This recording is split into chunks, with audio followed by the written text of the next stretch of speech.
Þetta þungur dagur, það ekki, eftir þennan leik. Hefur þú þungspor út af vellinum? Jó, mjög þungspor út af vellinum, sko.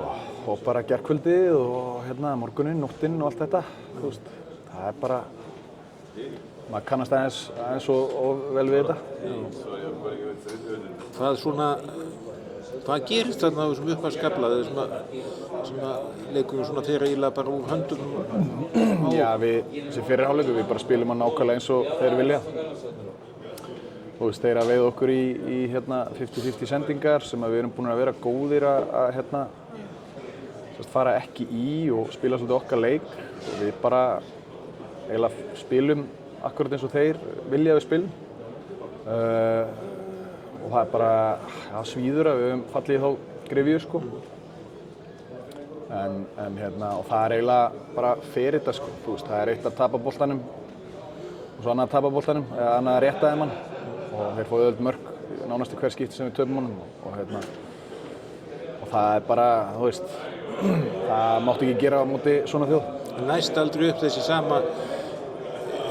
sama stemning á fyrstu myndunum eins og í kannski 2 leikjunum á undan? Nei, það einmitt, það líka einmitt, sko, svona hlutir líka draga svolítið úr þér.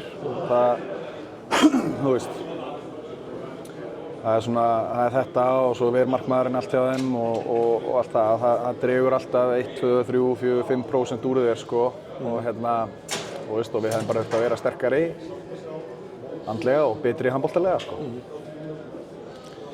Og þetta náttúrulega súr staða eins og það leit vel út og þá var þetta kannski orðið slemmt á hinna hliðina núna, sko.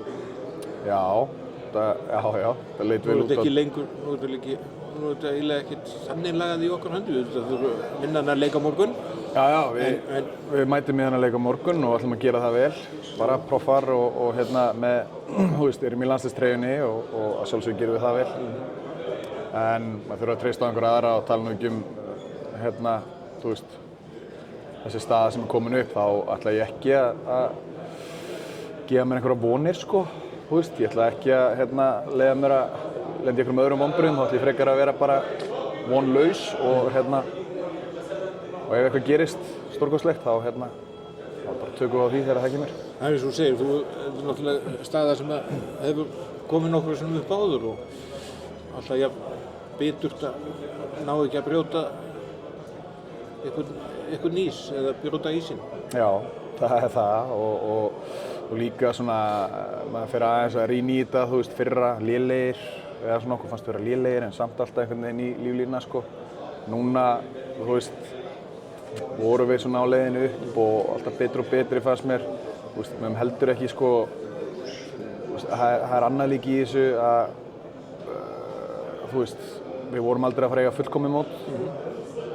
Þú veist, svona leikur er alveg eðlilegur þannig séð, en það er bara þessi lægð sem við má ekki fara svona langt niður og það má ekki svona mikið af hlutum fara úr skeiðis. Þá náttúrulega er manni bara refsað og svo einmitt með þessa bara eins og þetta sett upp mótið, milli riðlar og þetta, þá bara getur þetta gerst.